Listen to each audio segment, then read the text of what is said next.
Hello everyone, welcome to magnet brains. My name is Hemant. तुम्हारा स्वागत किया जाता है आपके अपने चैनल मैग्नेट ब्रेन्स पे, जो प्रोवाइड करता है quality education full course content के साथ। जी हां, फुल कोर्स कंटेंट, कुछ भी ऐसा नहीं सर जो छोड़ा जाता है। 100% क्वालिटी एजुकेशन दी जाती है बढ़िया और शानदार तरीके से। मैंने कहा ना, एक नंबर तरीके से। आपको जरूरत ही नहीं है कोई दिक्कत की, बस आपको लगे रहना है मेरे साथ 100% तरीके से। आप सभी जानते हैं मैग्नेट ब्रेन्स के दो चैनल है, एक इंग्लिश मीडियम और एक हिंदी मीडियम। एक इंग्लिश मीडियम और एक हिंदी मीडियम। इंग्लिश मीडियम पे बात करूं तो केजी से लेकर 12 तक की एजुकेशन, वहीं मैं हिंदी मीडियम पे बात करूं तो क्लास 6 से लेकर 12 तक की एजुकेशन। दोनों पे बढ़िया तरीके से करवाया जाता है सारा सेगमेंट।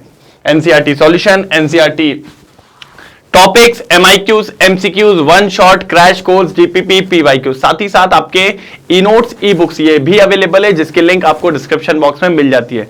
सिर्फ क्लिक करिए और अपने नोट्स उठा लीजिए, कोई प्रॉब्लम की बात कहीं से कहीं तक नहीं होने वाली है। मैंने कहा ठीक है, डन।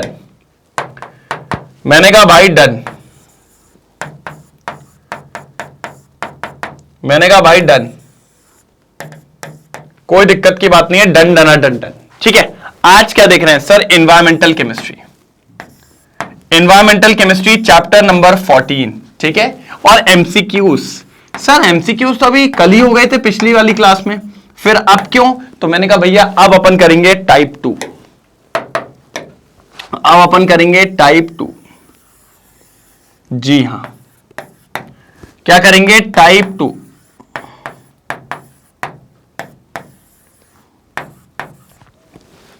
टाइप 2। मैंने कहा ओके, मैंने कोई प्रॉब्लम की बात नहीं है। एमसीक्यूज देखने वाले हैं टाइप 2। मैंने कहा ठीक है सर, बिल्कुल बढ़िया तरीके से, लाजवाब तरीके से, कोई प्रॉब्लम की बात नहीं है। मैंने कहा ठीक है सर, ओके। करें चालू? बताइए जल्दी। पहला क्वेश्चन देखें। ये देखिए सर जी, पहला क्वेश्चन क्या बोल रहा है सर? पहली बात तो, इन द फॉलोइंग क्वेश्चंस 2 और मोर ऑप्शंस में बी करेक्ट।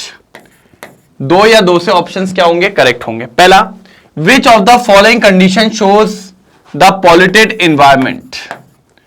क्या सर जी? पॉल्यूटेड एनवायरमेंट, ठीक है। क्या शो करेगा? कौन सी कंडीशन शो करेंगे एनवायरमेंट ज्यादा पॉल्यूटेड है? पहला, pH of rain water is 5.6, ठीक है। ज्यादा कोई खतरनाक वाली बात नहीं है इसमें, तो इसमें कोई दिक्कत नहीं होगी। Amount of CO2 in the atmosphere is 0.03%, ठीक है, कोई दिक्कत नहीं है। इन दोनों पॉइंट से कोई ज्यादा इतना पॉल्यूटेड नहीं होगा सर, इतना ज्यादा पॉल्यूटेड नहीं होगा, ठीक है। अब आपको याद हो तो मैंने आपको पिछली क्लास में बीओडी पढ़ाया था, बायोकेमिकल ऑक्सीजन डिमांड, जिसकी वैल्यू 5 ppm तक या उससे कम होती है तो फिर तो ठीक है, उससे ज्यादा होती है सर तो दिक्कत की बात है। उससे ज्यादा होती है तो दिक्कत की बात है, ठीक है। ऑक्सीजन लेवल कम हो जाता है। ऑक्सीजन लेवल कम हो जाता है कहां पर? हमारे वाटर के अंदर। मतलब जो हम कहते थे ना कि आपका वाटर रिच इन ऑक्सीजन है, वो अब वैसा नहीं रहता है। तो ये पॉल्यूशन का कारण होता है, और ये बहुत सारे वेस्ट वगैरह की वजह से होता है कि उसमें ऑक्सीजन की कमी अपन को देखने को मिलती है। तो ये वाला पॉल्यूटेड का कारण होगा। पॉल्यूटेड एनवायरमेंट में इसका योगदान पक्का होगा, इसका योगदान पक्का होगा। किसमें? पॉल्यूटेड एनवायरमेंट में। और एक बात बोलूं मैं आपको, कौन कौन मुझे बताएगा यूरोफिकेशन? मैं भी तो बताऊं, कमेंट सेक्शन में लिखो भाई, मैंने इसको करवाया है आपको। यूरोफिकेशन, यूट्रोफिकेशन, मैं पता है इसको जल्दबाजी में जल्दी जल्दी में यूरोफिकेशन कह देता हूं, बल्कि होता है यूट्रोफिकेशन।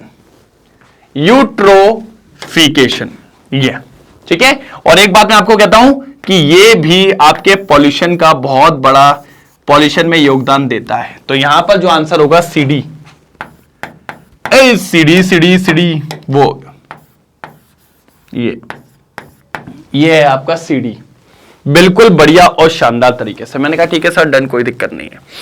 चेक करें क्या? ये देख लीजिए, क्वेश्चन नंबर 13 का सी और D is the right answer. Question number 13 का सी और D is the right answer. Check कर लीजिए एक बार। कर लिया? डन। आगे बढ़ जाऊं? बोलो यस सर। ये देखो, अब अगला क्या है sir? Phosphate containing fertilizers causes water pollution. ऐसे फर्टिलाइजर्स जिनमें फॉस्फेट होता है। फॉस्फेट बोले तो ये होता है फॉस्फेट। तो वो वाटर पॉल्यूशन कॉज करते हैं, ठीक है। अब इसमें क्या होगा sir, addition of such compound in water bodies causes, अगर ये कंपाउंड्स वाटर बॉडीज में जाएंगे तो क्या करेंगे सर, क्या करेंगे ये बात आप बताइए। इंक्रीजेस द फिश पॉपुलेशन, ठीक है, फिश की पॉपुलेशन को बढ़ाएंगे, नहीं सर बिल्कुल नहीं। डिपोजिटेशन ऑफ कैल्शियम फॉस्फेट, नहीं sir. Decrease in amount of dissolve oxygen in water, मैंने कहा ना ये सब भी आपके ऑक्सीजन को कम करते हैं वाटर के अंदर, तो मेरे को बी लग रहा है बी लग रहा है, बी हो सकता है। और enhance growth of algae, algae भी भैया बढ़ जाते हैं जब भी हमारा फॉस्फेट की क्वांटिटी बढ़ती है, किसके अंदर, पानी के अंदर, या फिर फॉस्फेट वाले फर्टिलाइजर का ज्यादा यूज करते हैं। तो मेरे हिसाब से ए और बी होना चाहिए। आप लोग बताओ क्या होगा, जल्दी जरा कमेंट सेक्शन में, जल्दी जल्दी जल्दी, क्योंकि ऐसे फर्टिलाइजर कॉज करते हैं भैया दिक्कत, करते हैं। ये देख लीजिए सर, बिल्कुल आपका ए और बी, कहा था ना मैंने कि अगर आप फॉस्फेट वाले फर्टिलाइजर यूज करोगे सॉरी, तो अलगे की ग्रोथ हो जाएगी, इनहेंस ग्रोथ ऑफ एल्गे, और दूसरी चीज decrease in amount of dissolve oxygen in water, decrease in amount of dissolve oxygen in water, ठीक है, ठीक है क्या नहीं है,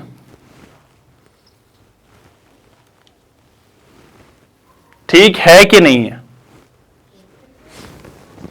बताइए जल्दी, मेरे हिसाब से तो क्लियर है, ठीक है। Question number 15, the acid present in acid rain are, आप सभी जानते हो सर, एक तो कार्बन डाइऑक्साइड होती है और वाटर के साथ कार्बोनिक एसिड बना लेता है, तो ये पहला एसिड। उसके बाद हमारा डॉन, डॉन कौन होता है सर, H2SO4, ये हमारा डॉन है ना, ये पहला कार्बोनिक एसिड हो गया, दूसरा सल्फ्यूरिक एसिड हो गया, और तीसरा हमारा नाइट्रिक एसिड मान लीजिए। ये तीनों चीज तो प्रेजेंट होगी होगी, यहां देखिए जरा। हाँ सर, सर बस ये नहीं होता, पर ऑक्सी असाइल नाइट्रेट, ये नहीं होता सर, बाकी ये तीनों प्रेजेंट होंगे, बाकी ये तीनों प्रेजेंट होंगे। सर डायरेक्ट क्वेश्चन था, इस पे तो विलाप करना ही नहीं चाहिए, इस पे तो वार्तालाप करना ही नहीं चाहिए, डायरेक्ट क्वेश्चन था ये तो। बी सी डी क्या था सर, बी सी डी क्या था, B C D, okay, B C D, okay. चल जल्दी देख लो, जल्दी देख लो, जल्दी, बी सी डी, ओके। ये देखो, मैंने कहा ना बहुत इजी क्वेश्चन है सर, अपन क्या करेंगे इन क्वेश्चंस पे, कोई दिक्कत की बात नहीं है, बस आपको बढ़िया तरीके से करते हुए चलना है, कोई प्रॉब्लम नहीं आने वाली, ठीक है। जल्दी नोट डाउन करिए सर, सर जल्दी नोट डाउन करिए फटाफट, फिर अपन आगे बढ़ते हैं, बढ़िया और शानदार तरीके से आगे बढ़ते हैं हो जाए तो बताइएगा जरूर, हो गया, चल।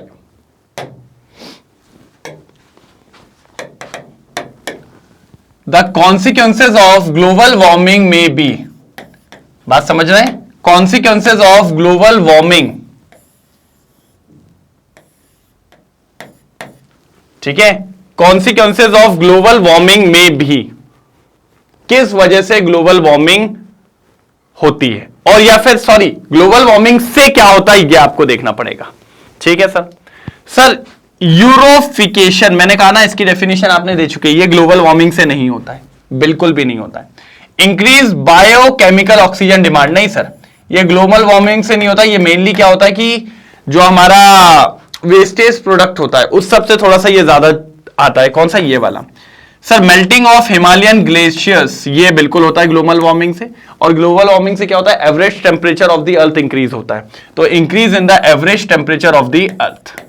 अब क्या होता है सर, एक तो मैंने आपको ग्लोबल वार्मिंग पढ़ा चुका है, और आप ये क्या है, जब से छोटे से थे ईवीएस वगैरह सब में आपको ग्लोबल वार्मिंग बार बार दिखाई जाती थी, बार बार पढ़ाई जाती थी, बार बार समझाई जाती थी, तो मुझे नहीं लगता इस पर बार बार डिस्कशन करने का कोई मोटिव है, कोई भी डिस्कशन करने का मोटिव है।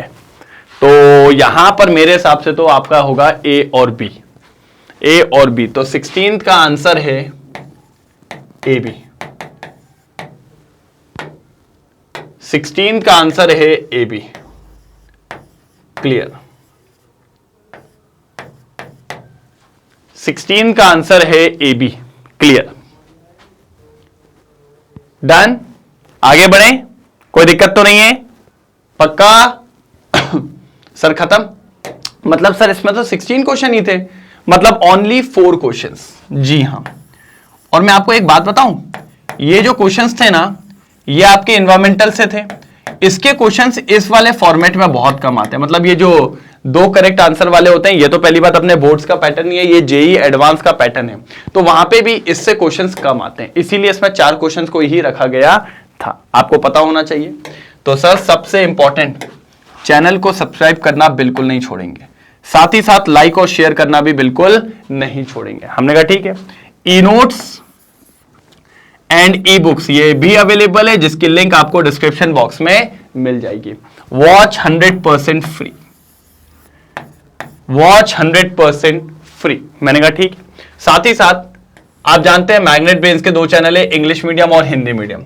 अगर मैं इंग्लिश मीडियम की बात करूं तो सीबीएसई और दिल्ली बोर्ड दोनों कवर करवाए जाते हैं।